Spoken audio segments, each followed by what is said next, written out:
Imagine a sheriff way back then that was no longer a man of God, but turned into a vampire.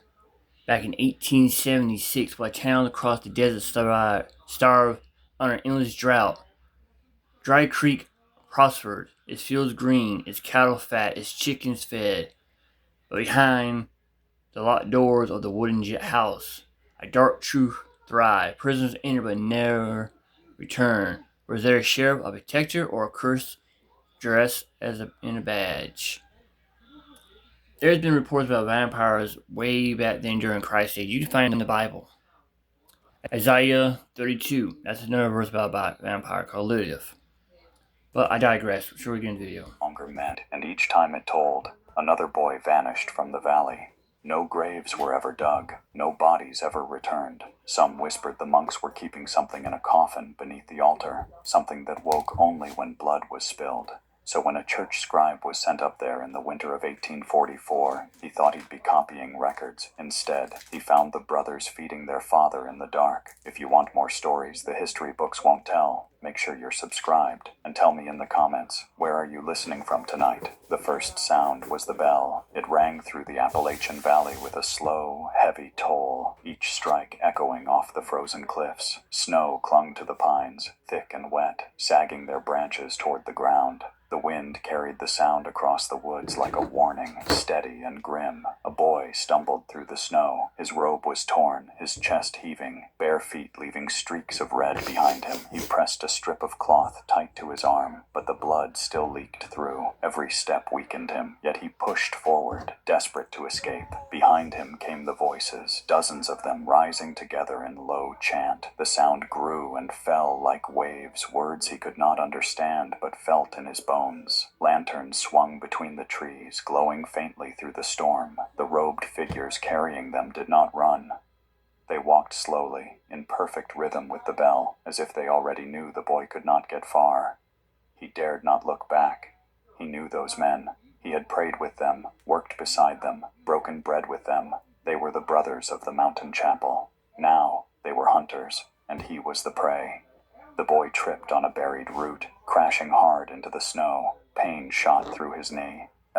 He whimpered, forcing himself to crawl. His blood left a dark trail on the white ground. His breath came out in ragged bursts, fogging in the cold air. The chanting grew louder. The bell tolled again, slower, deeper. He staggered to his feet, using a tree for balance. Ahead, he saw the outline of the old logging road, faint beneath the snow. If he could reach it, maybe he could make it down to the valley town. Maybe someone would help him. He stumbled onto the road, his body swaying, each step weaker than the last. His vision blurred, and for a moment he thought he saw light far ahead. A lantern, a rider, someone who could save him. But when he blinked, it was gone. The boy collapsed again. His face struck the snow, his hands clawing at the ground. His whole body shook as he tried to rise, but his arms trembled too much to lift him. And then silence. The chanting was gone. No voices, no footsteps, only the whistle of the wind. The boy froze. His breath came shallow and quick. His ears strained against the quiet, searching for any sound of pursuit. But the woods stood still. The trees, the road, the snow, all silent, empty, waiting. A faint hope rose in his chest. Maybe he had outrun them. Maybe God had spared him. Tears welled in his eyes. He pressed his forehead into the snow, whispering broken thanks. He lifted his head, smiling weakly through his pain. He was alive. He could keep going. He could. A hand gripped his shoulder. It was cold, strong. The fingers pressed into his bone like iron clamps. The boy gasped, twisting his head. A tall man stood over him, his beard stiff with frost, his eyes calm and steady. He held a lantern low, its glow casting long shadows across the boy's face. His lips shone wet and red, though he bore no wound. It was the abbot, the leader of the brothers, the man the boy once trusted more than anyone. The boy's throat locked, no sound escaping. His body stiffened under the weight of that hand. The abbot leaned close, his breath cold against the boy's cheek. "Do not run," he said softly. "You are chosen." The boy shook his head, tears streaking his frozen face. "Please," he whispered, "I don't want this. I just want to go home." The abbot lifted the lantern higher. All around them, the other brothers emerged from the trees. Their lanterns glowed like scattered stars, circling the road. Their faces were pale, their eyes downcast, their lips cracked. They stood still, silent, waiting. The abbot reached into his robe and drew out a small iron chalice. The rim was stained dark, its surface blackened by years of use. He tilted it forward. A thick drop spilled over the edge. It was not wine. The liquid glistened in the lantern light, darker than ink, thicker than syrup. When it struck the snow, it sizzled faintly, burning a tiny hole into the ice. The boy whimpered, thrashing weakly. Hands gripped his arms and legs, pulling him flat against the ground. The brothers pinned him down with ease, their faces calm, their grip unshakable. The abbot lowered the chalice. The boy turned his head, clamping his lips shut. He shook his head violently, trying to resist, but the brother's hands forced his jaw open. The iron rim touched his mouth. A single drop fell onto his tongue. It burned. The boy gagged, convulsing, his eyes wide. The taste was copper and fire, searing his throat as if it carried heat inside it. He tried to spit, but his body locked. His back arched, his limbs trembled. A low groan escaped him, choked and broken. The chanting began again, soft at first, then louder. The brothers swayed with the rhythm of his struggling. Their voices filled the woods, mixing with the steady toll of the bell. Their lanterns swung back and forth, casting shadows across the snow. The boy's eyes rolled back. His body stiffened once, then went limp. His chest rose and fell in short. Shallow gasps before stopping altogether. The chanting ceased. The abbot straightened, raising the chalice high. The brothers lowered their heads, murmuring prayers too faint to hear. The boy's body was lifted, carried gently between them as if he were a holy offering. They turned back toward the ridge, their lanterns swaying in unison, their steps slow and measured. The abbot led them, his voice steady, reciting words that were swallowed by the storm. Snow began to fall again, covering the trail of blood within minutes. The bell tolled once more, heavy and final, and the valley was silent. Jonathan Hale arrived in Ashford Valley at the break of day. His horse carried him slowly through the snow, hooves crunching on the frozen dirt road. The town was small, no more than a dozen cabins, a sawmill, and a chapel bell faintly visible in the distance above the ridge. Smoke drifted thin from chimneys. Doors stayed shut, windows covered, as though the people inside wished not to be seen. Hale kept his coat tight against the cold. He had traveled for weeks across mountains and rivers to reach this place. His task was simple: record the births, deaths, and land deeds of the valley, and gather the missing church records from the Mountain Brothers. The work was routine, but the journey was not. The town sat far from the nearest rail line. Few travelers ever came here. He tied his horse outside the general store. A wooden sign swung loosely on rusted nails, squeaking with each gust of wind. Inside, the air was warmer, filled with the smell of pine soap and dried meat. Behind the counter sat an older woman with gray hair tucked under a wool shawl. She looked up as Hale stepped in. Her eyes lingered on his face, sharp and suspicious. "You're not from here," she said flatly. "No, ma'am," Hale replied, removing his hat. "Jonathan Hale. I'm a scribe, sent by the diocese to record our chapel's accounts." At the word chapel, her knitting needles stilled. She placed them down, folding her hands in her lap. "You're going up the ridge?" "That's right." Hale gave a polite smile. "I'll be copying their ledgers, births, deaths, marriages. I hear they've kept to themselves for many years. This will bring their records up to date." Her face did not soften. She leaned forward, lowering her voice. "You shouldn't stay there after sundown. If they offer you a drink, don't take it. Promise me that." Hale blinked. "I beg your pardon?" She shook her head slowly. "The brothers. They are not as they once were. Too many children have gone missing. Too many graves never dug." Before Hale could ask more, the door opened. A tall man with a sack of coal stepped in, stomping snow from his boots. He glanced at Hale, then at the woman. "Mary, that's enough," the man said. "You'll scare him off with that nonsense." She lowered her gaze, picking up her knitting again, but her hands trembled. The man turned to Hale. "You're heading to the chapel, I hear. Do your work and leave it at that. Don't let gossip keep you from your duty." Hale gave a small nod. "Of course, I'll be on my way by tomorrow." But that night, as he wrote in his journal by candlelight, the woman's words echoed in his mind. If they offer you a drink, don't take it. The next morning, Hale set out for the ridge. The trail was narrow, carved between frozen pines and cliffs of black stone. His horse struggled on the incline, its breath steaming in the cold air. The higher he climbed, the quieter the world became. No birds sang, no streams ran beneath the ice. The silence pressed down on him heavier than the snow. By midday, he reached the chapel. It stood against the mountainside, built of dark stone and rotting timber. The roof sagged beneath the weight of snow. The bell tower rose tall but crooked, its iron bell swaying gently though there was no wind. Hale dismounted, tying his horse to a post buried in frost. The wooden doors of the chapel creaked open, and a figure stepped out. The man was tall, broad-shouldered, with a long beard stiff from the cold. His robe was dark, his eyes calm, steady. "Welcome, traveler," the man said. His voice was deep, measured. "I am Abbot Elias. We have been expecting you." Hale frowned. "Expecting me?" The abbot smiled faintly. "News reaches us, even up here. Come inside. Warm yourself." Hale hesitated. The woman's warning echoed in his mind. Still, he nodded politely and followed the abbot through the doors. The chapel's interior smelled of smoke and damp stone. Candles flickered at the altar, their light dim.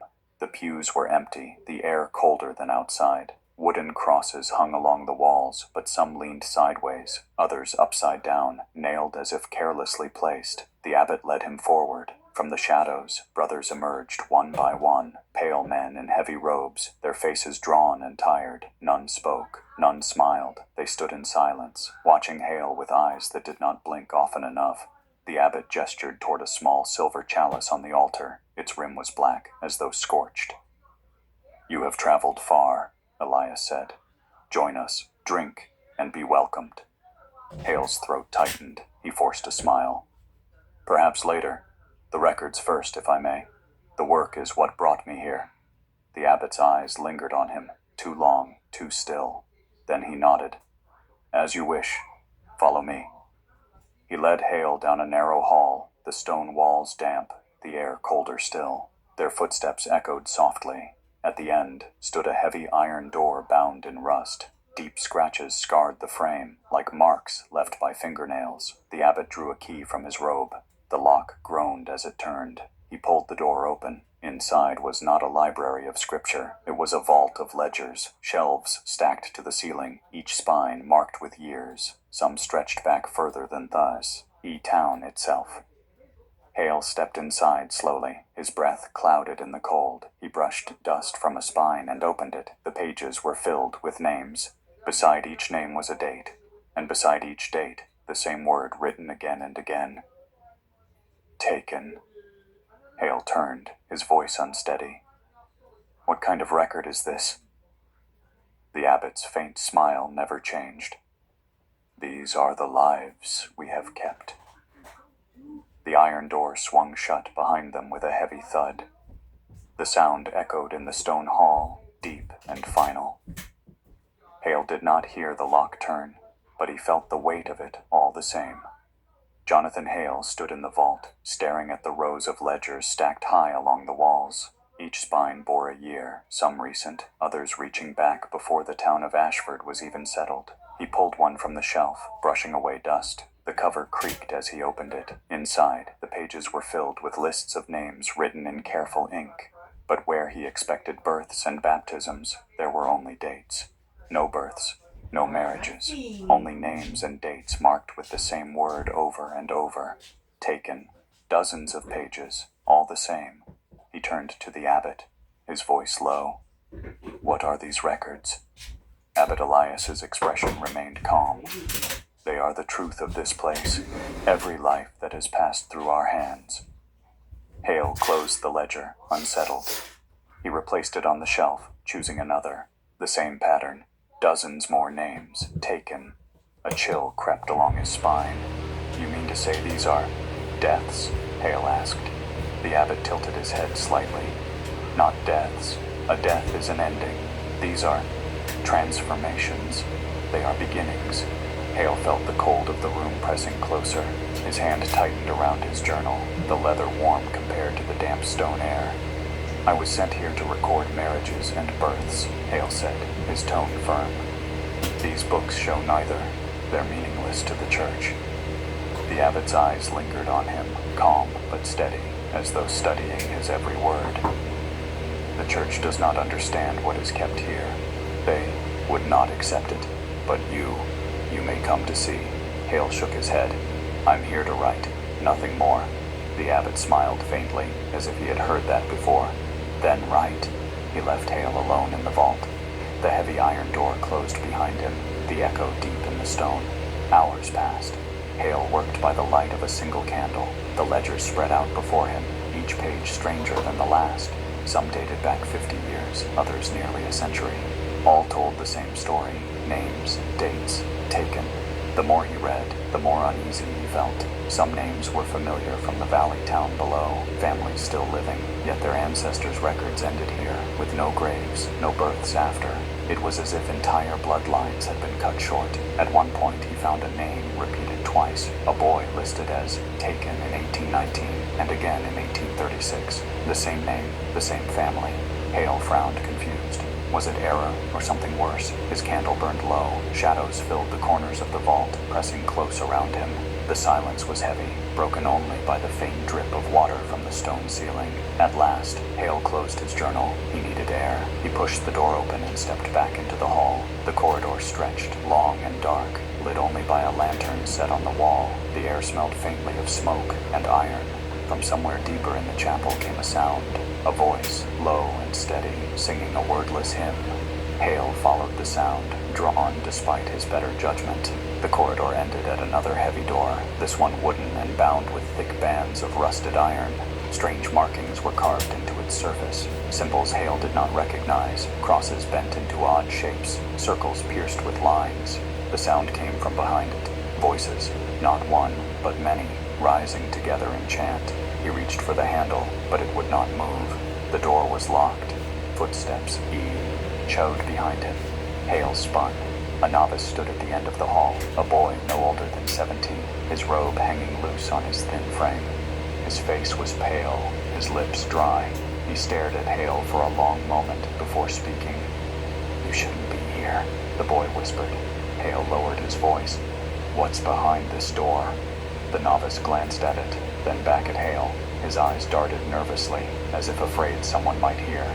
"The Forbidden Chapel," he said at last. "We're told never to speak of it." Hale's throat tightened. "Why?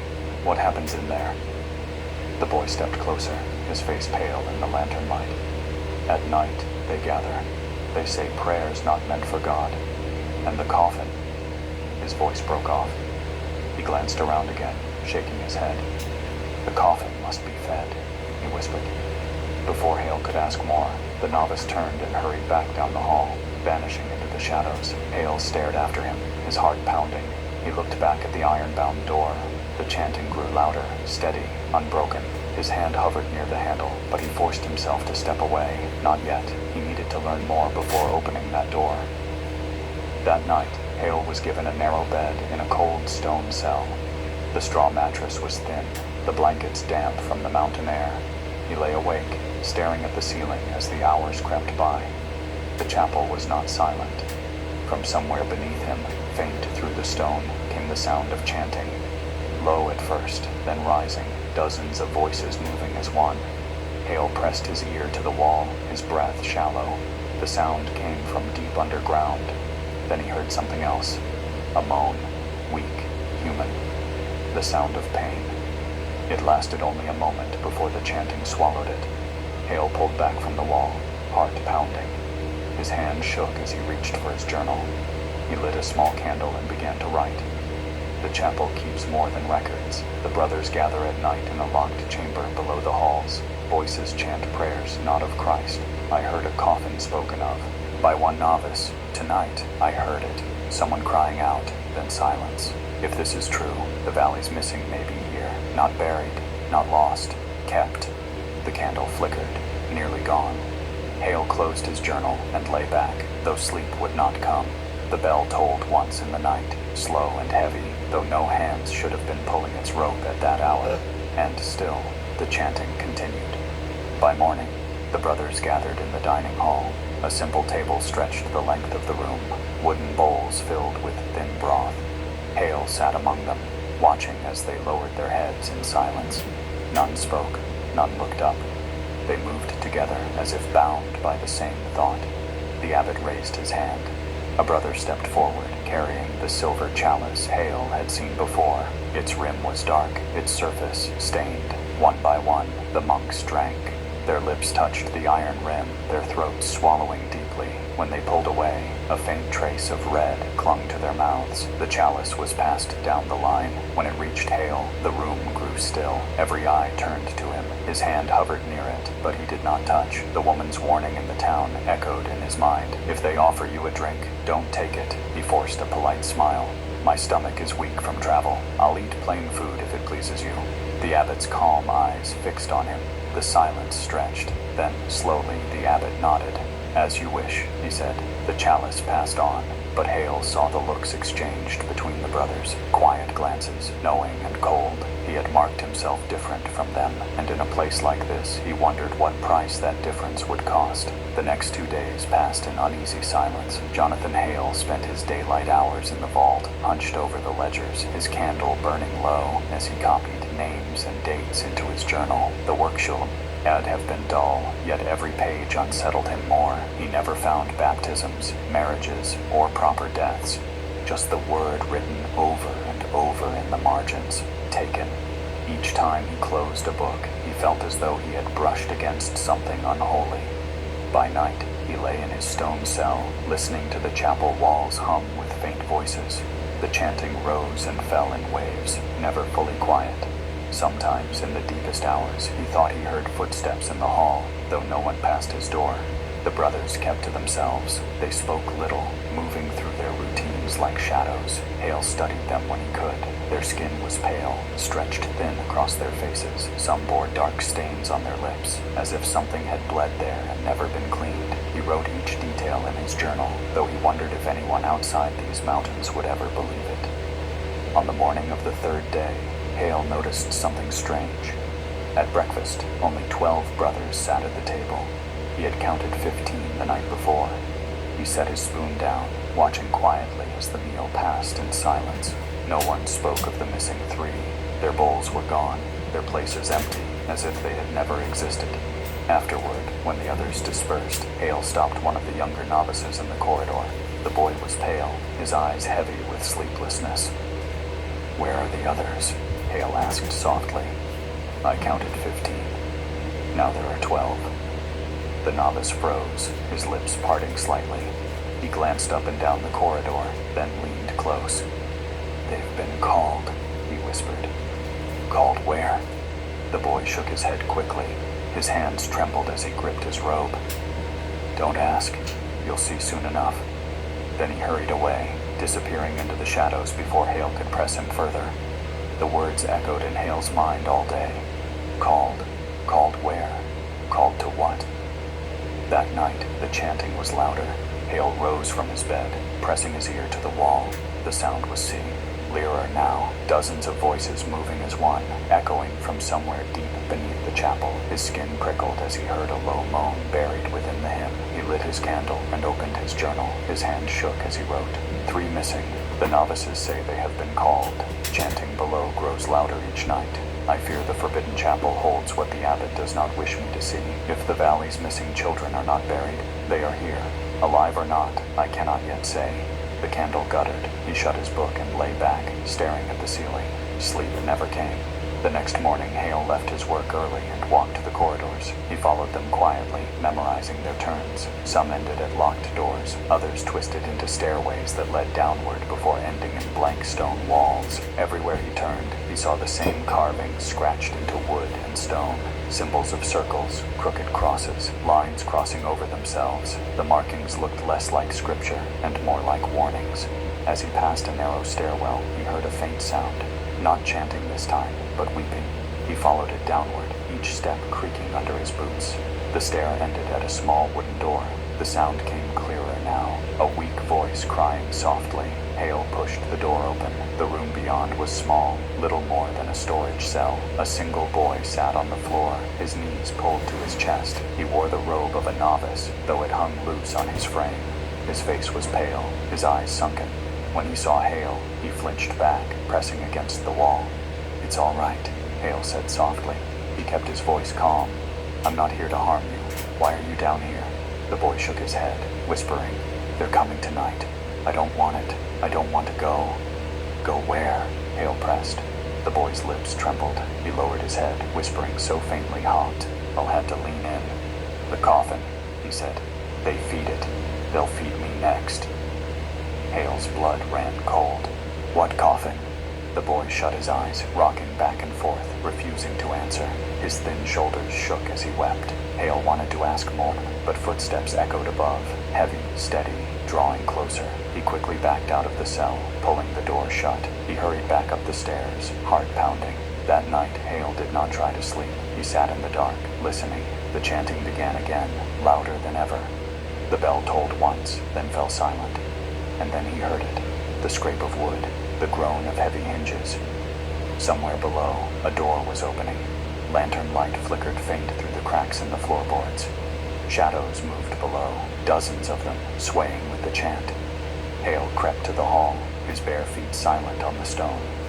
He followed the light, keeping to the shadows, until he reached the iron-bound door he had seen before. The forbidden chapel. This time, the door stood slightly ajar. He leaned close, his eye to the gap. What he saw froze him in place. The brothers knelt in a circle, their heads bowed. In the center of the chamber stood an altar of rough stone, and upon it lay a coffin, its lid open. Inside, pale as marble, was a figure, its eyes shut, its lips trembling faintly, as though in restless sleep. One of the missing brothers stood at the altar. His face was calm, his hands steady. The abbot placed a knife against his wrist. With one swift motion, he opened a vein. The brother did not cry out. He simply leaned forward, pressing his bleeding arm into the coffin. The lips inside stirred. They parted, dark red tongue flicking weakly, then fastening to the wound. The figure drank.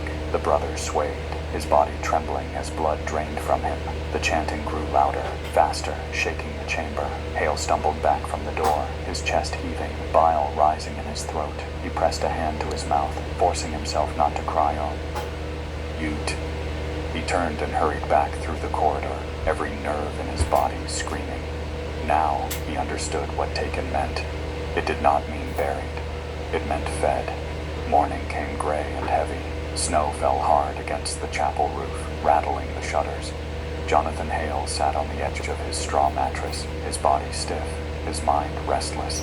He had not slept. All night, the sight replayed in his head. The coffin, the pale lips moving, the monk's blood dripping into the open mouth, the word in the ledgers, taken.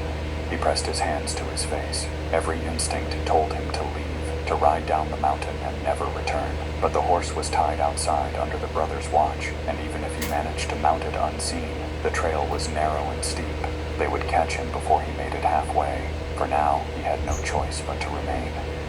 The bell rang. The sound pulled him from his cell into the dining hall. The brothers sat in their usual silence, hands folded, their pale faces calm. The abbot stood at the head of the table, his robe darker than the rest, his eyes sharp and steady. Hale took his place among them, his heart pounding. Wooden bowls were set before each man, filled with the same thin broth as every morning. Stale bread was passed down the line.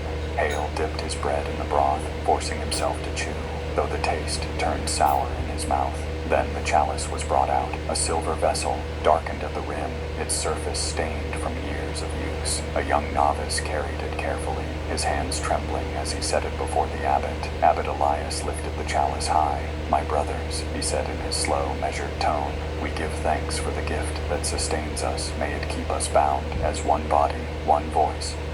The monks bowed their heads. The chalice was passed down the line. One by one, the brothers lifted it to their lips and drank. Hale watched. Ed closely. He saw the faint trace of red left behind on their mouths. Not wine, not broth, blood. The chalice crept closer, passed from pale hands to pale hands, until it rested before him. Every eye in the hall turned to him. Hale felt the weight of their stares pressing on his skin. His heart thundered. his throat dry. He thought of the woman in town. If they offer you a drink, don't take it. He forced a polite smile. My stomach is weak from the road, he said softly. If it pleases you, I'll eat plain food until I'm well. Silence. The abbot's eyes fixed on him, calm, unmoving. The air grew heavy. Hale's fingers tightened around the wooden table. The silence stretched so long he feared he had condemned himself.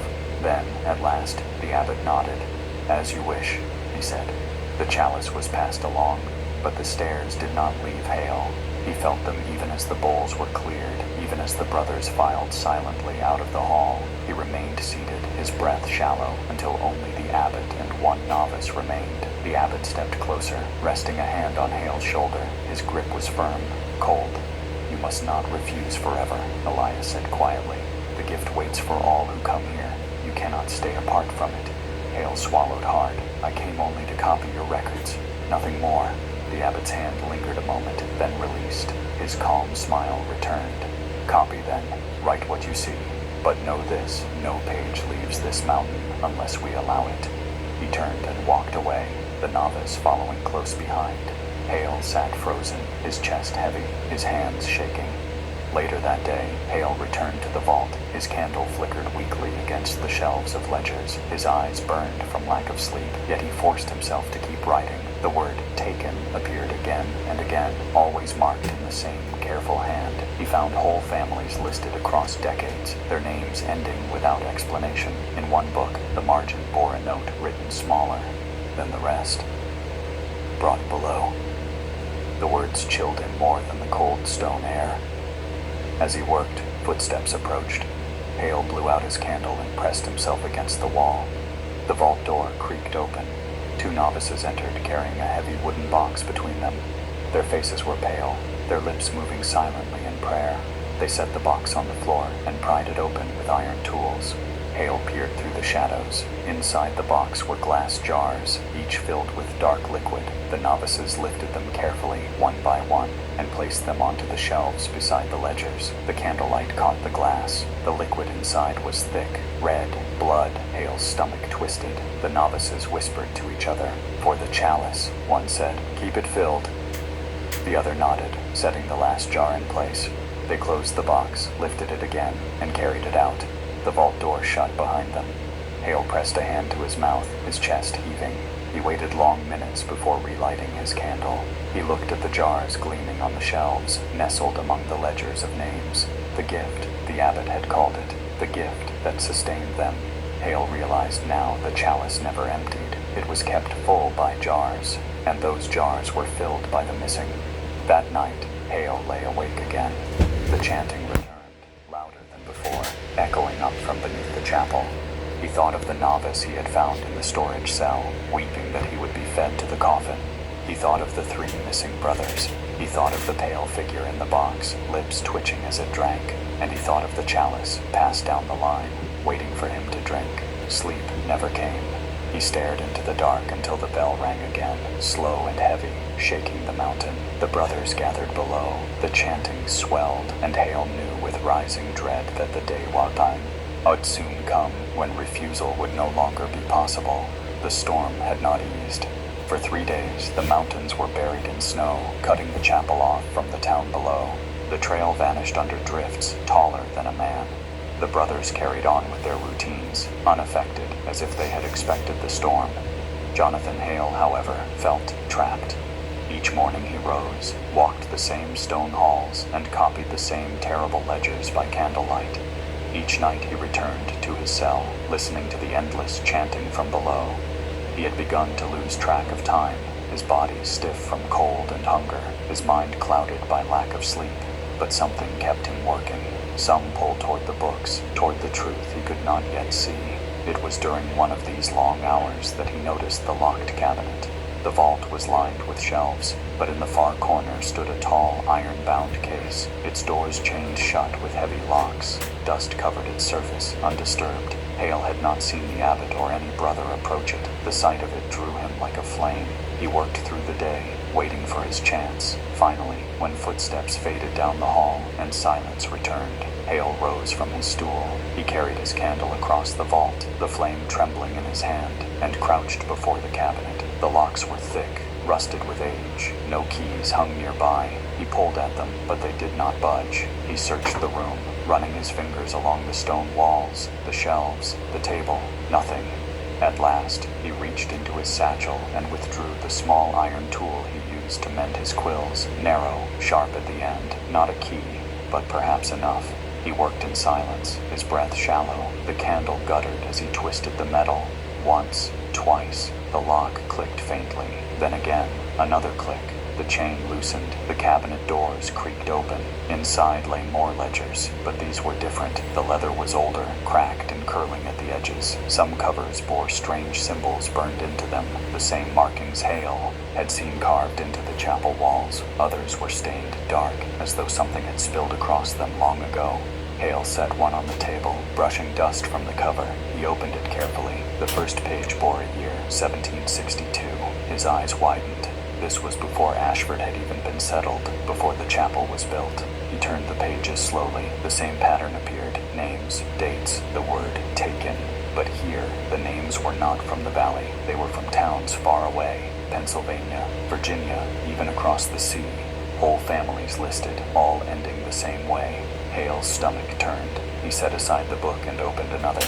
This one dated 1798. The handwriting was different, neater, more deliberate. Again, names filled the pages, and again, taken. Near the middle, however, he froze. One entry stood out. Beside a name, written smaller than the rest, was a single note. Recorder, arrived to copy accounts, kept. Hale's blood ran cold. He turned more pages. More notes appeared. Clerk from Richmond. Surveyor from Charleston. All marked the same, kept. His hands shook as he closed the ledger. He set it aside and opened another, dated 1813. His breath caught when he read the margin. Jonathan Pierce, recorder, taken. Another man, another recorder, like him, sent for the same work. His name written and ended here. Hale dropped the book. The sound echoed in the vault, too loud, too final. He pressed his hands to his face, his chest tightening. He understood now. He had not been sent here by chance. He had been sent because others before him had come, and none had returned. The church had not asked him to copy the records. They had sent him to vanish into them. The iron door creaked. Hale's head snapped up. He hurried to shove the books back into the cabinet, his hands fumbling. The chain rattled as he tried to pull it across the doors again. The candle guttered, red. The abbot stepped inside. His tall frame filled the doorway, his face calm as always. His eyes drifted toward the cabinet, then to Hale. "You've been busy," Elias said softly. Hale forced his voice steady. "I was making an inventory. Your records are vast. The diocese will be impressed." The abbot stepped closer. His boots echoed on the stone floor. "These records are not for the diocese," he said, his eyes fixed on Hale, unblinking. "They are for us. They are what keep us bound." Hale swallowed hard. His hand tightened on the edge of the table. Elias looked down at the open ledger, at the name still visible on the page. His faint smile deepened. "You see, then," he said. "Others have come before you. All found their place." Hale forced himself to meet his gaze. "I am not like them." The abbot leaned closer, his cold breath brushing Hale's cheek. "Not yet," he whispered. He straightened, taking the candle from the table. The flame lit his face in sharp lines. "Close the cabinet," he said, "and do not open it again." Hale obeyed, his hands trembling as he pushed the doors shut. The chain clattered loosely around the handles, though the locks no longer held. The abbot held the candle high, casting long shadows across the vault. "You will see more soon," Elias said. "It is better to accept than to fight. We do not destroy. We keep. We transform. That is why we remain when all others fade." He turned and left, the iron door closing heavily behind him. Hale stood in the darkness, his breath ragged. The image of the ledger burned into his mind. Recorder, taken. The words would not leave him. That night, Hale did not try to write. He sat in the dark, listening to the chanting below, his body stiff, his mind racing. He thought of the novices, pale and trembling. He thought of the jars of blood. He thought of the coffin, the lips stirring as they fed it. And he thought of his own name, written one day in those ledgers, ending with the same word as all the rest. Taken. The thought gnawed at him until the bell rung again, heavy and final. Somewhere below, a door opened, the chanting swelled, and Hale knew his time was running out. Jonathan Hale had learned to fear the sound of the bell. Each toll felt heavier now, shaking his bones as much as the stone walls. By day it summoned silence, meals, and empty prayer. By night it called something worse. It marked the hour when voices rose from beneath the chapel, echoing through the floor, low and endless. That evening the bell rang louder than before. Hale lay in his cell, stiff on the straw mattress. His candle had burned out, leaving only darkness and the faint glow of lanterns from the hall. He told himself to stay still, to shut his eyes, to let the night pass. But he couldn't, not after what he had seen, not after the ledgers. The chanting grew louder, rolling like waves. He pressed his palms to his ears, but the sound seemed to come from inside his head. Dozens of voices, steady, rising and falling in a rhythm that quickened his heartbeat. Then he heard the scrape of hinges, a heavy door groaning open somewhere below, the sound of wood dragging against stone. They were gathering. Hale could not stop himself. He rose, his legs weak, his breath shallow. He stepped quietly into the hall, careful not to let his boots sound against the stone. The air was cold, heavy with smoke and something sour that burned his nose. He followed the glow of lanterns down the corridor, past the locked doors and scratched walls, until he reached the iron-bound entrance to the forbidden chapel. Tonight, it stood open. The chanting thundered now. Hale crouched low, peering into the chamber. It was larger than he had imagined, carved deep into the mountain. The walls were lined with candles that dripped wax onto piles of bones, stacked like firewood. At the center stood a rough stone altar, blackened with stains, and upon the altar lay the coffin. Its lid was open. Inside lay the same pale figure Hale had glimpsed before. Its skin was white as marble, its lips faintly twitching, its eyes closed as if in restless sleep. The brothers knelt in a circle around the altar, their robes spread across the stone floor. At the head stood Abbot Elias, his arms raised high, his voice carrying over the rest. "My brothers," he said, his voice deep and steady. "The hunger must be met. The gift must be sustained. Tonight, the blood binds us again." One of the missing brothers stepped forward. His face was calm, almost serene. He rolled up his sleeve and extended his arm over the coffin. The abbot drew a knife from his robe, its blade long and black with age. Without hesitation, he cut the brother's wrist. Blood spilled onto the figure's lips. The pale mouth stirred. At first it was only a twitch, then the lips parted. A tongue, dark and thin, flicked weakly at the blood. The figure's throat moved as it swallowed. Its eyes fluttered behind closed lids. The chanting grew louder. The brother swayed, but did not resist. His face remained calm, his body trembling only as the blood drained from him.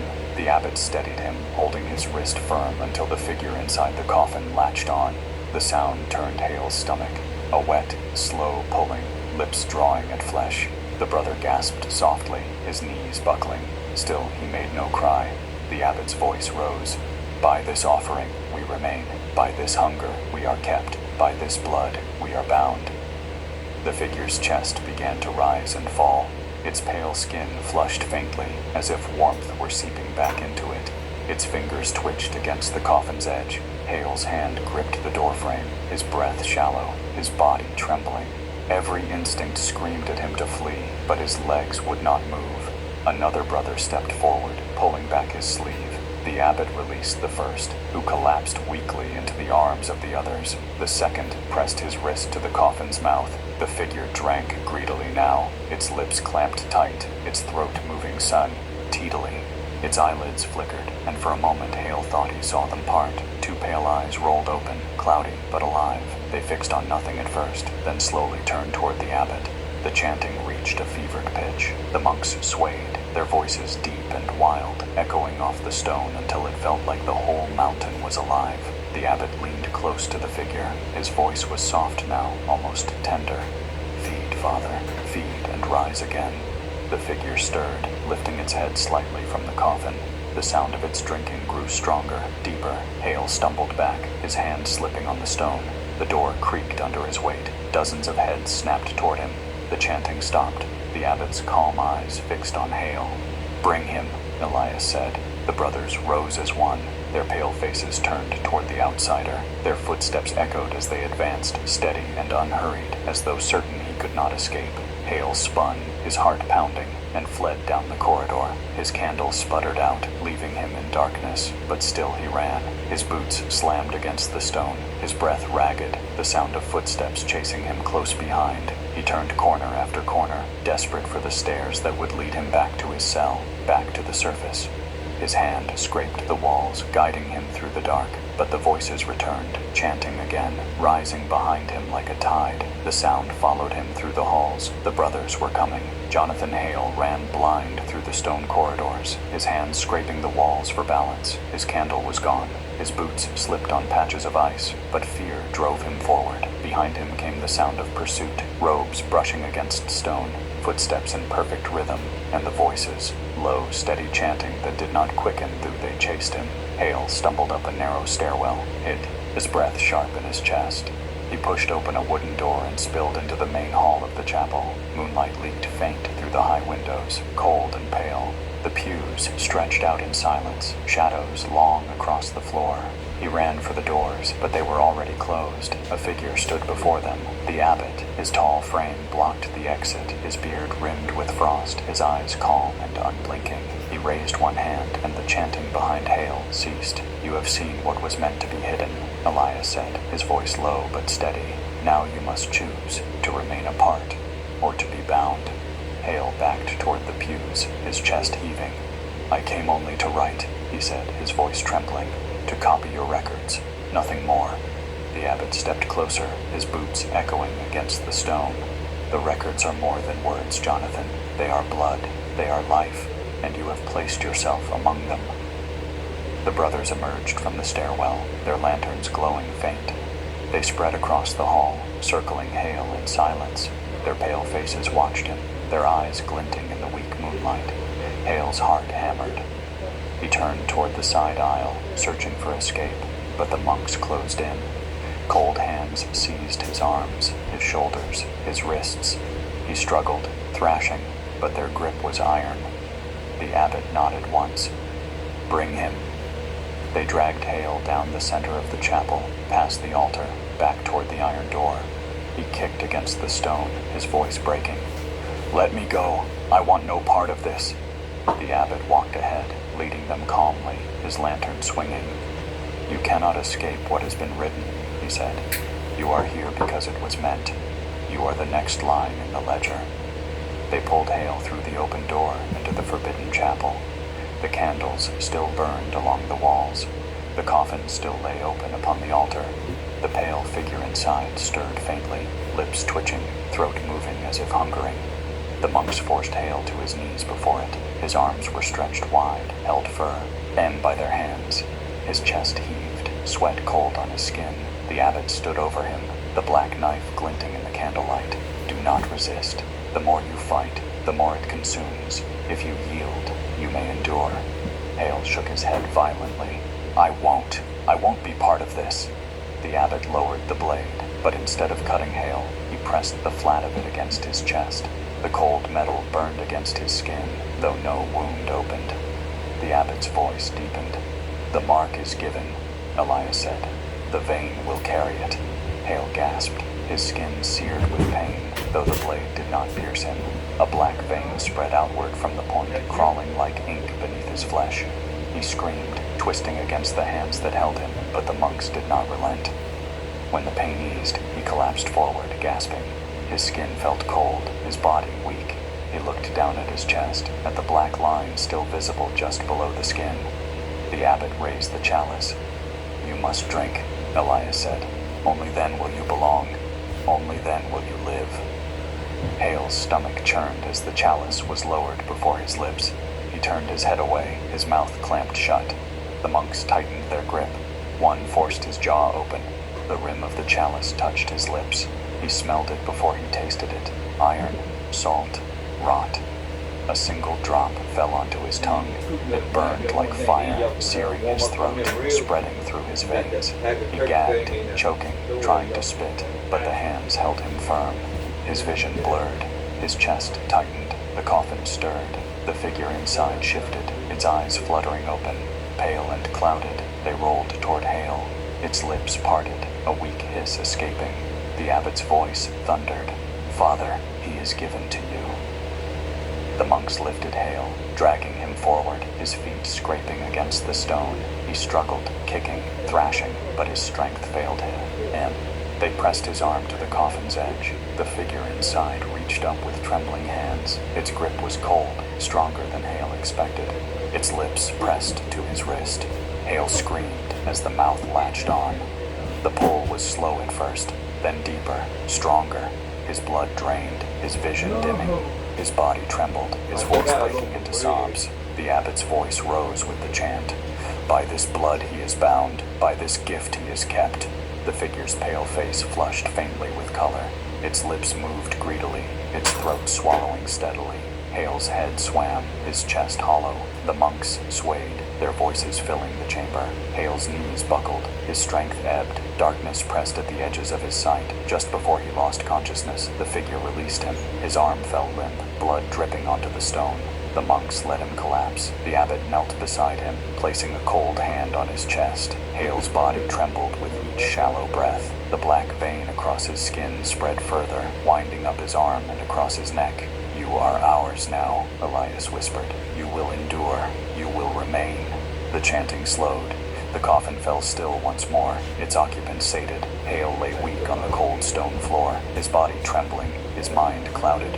He tried to move, but his limbs refused him. His last thought before the darkness took him was of the ledger, his name waiting to be written, and the word that would follow, taken. Jonathan Hale woke on the cold stone floor of his cell. The straw mattress was gone. His candle was gone. Only the bare walls remained, slick with damp, pressing close around him. He tried to sit up, but his arms trembled. His body felt drained, hollow, as though the marrow had been pulled from his bones. Memory returned in fragments. The chalice at his lips, the black vein burning across his chest, the coffin's pale figure latching onto his wrist. His stomach twisted at the thought, yet part of him felt strangely calm, as if his fear had dulled. He looked down at his altar. The skin was pale, nearly translucent. Dark veins spread beneath the surface, crawling upward toward his shoulder. They pulsed faintly with each slow heartbeat. He pressed his sleeve down, unable to bear the sight. His throat was dry, terribly dry. He licked his lips, but the taste was wrong. His mouth felt coated with iron, bitter and sharp. He craved water, yet when the novices brought a wooden cup to his door, he gagged on it. The liquid tasted like ash. Days blurred together. Hale could not tell how much time passed. The monks did not speak to him, only left food and water he could not bear to swallow. His body grew weaker, yet one thought began to gnaw at him, growing louder with each passing hour. Hunger. It was not hunger for bread or broth. It was deeper, twisting in his gut, burning in his throat. Each time a novice passed, Hale caught himself staring at the boy's hands, at the pale skin where veins pulsed faintly. He would shut his eyes, shoving the thought away, but it always returned. The ledger's word haunted him. Taken. He was becoming one of them. On the fourth night, he heard a soft voice outside his door. "Jonathan." He pushed himself weakly to his feet, pressing against the cold stone. Through the narrow gap, he saw the young novice he had spoken to before, the one who had wept in the storage cell. His eyes were wide, his lips trembling. "They will call you again," the boy whispered. "The abbot says you are chosen. You will drink next time, not give." Hale's voice cracked. "I don't want this. Help me." The novice shook his head quickly. "I can't. None of us can. Once you're marked, there is no leaving." Hale pressed his hand to the gap. "Why do you stay then? Why not run?"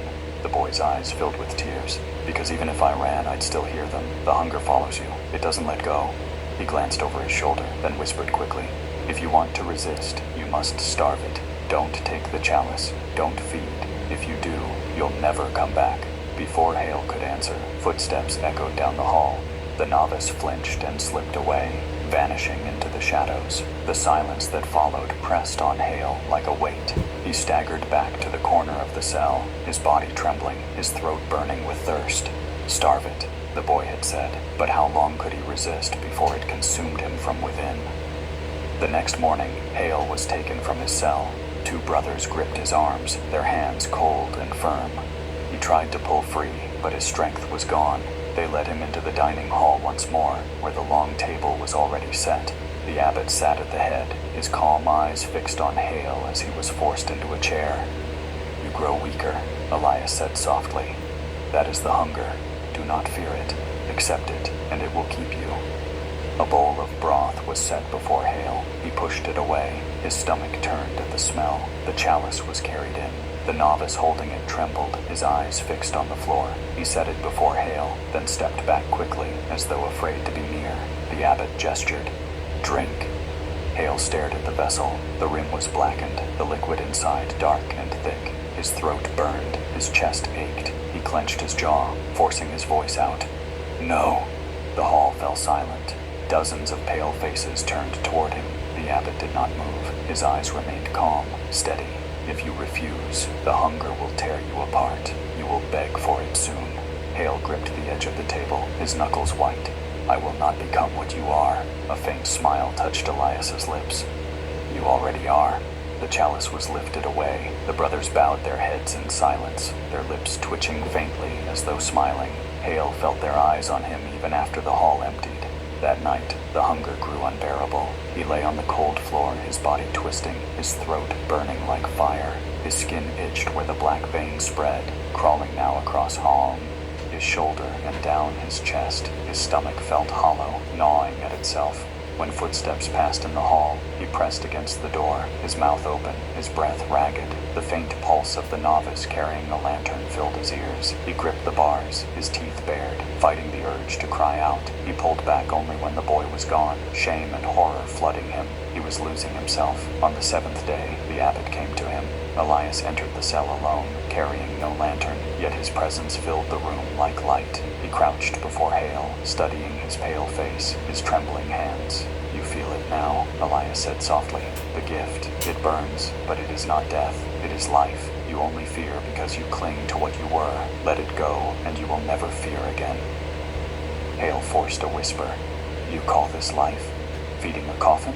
Drinking blood?" The abbot tilted his head slightly. "Do you think the world beyond these mountains is better?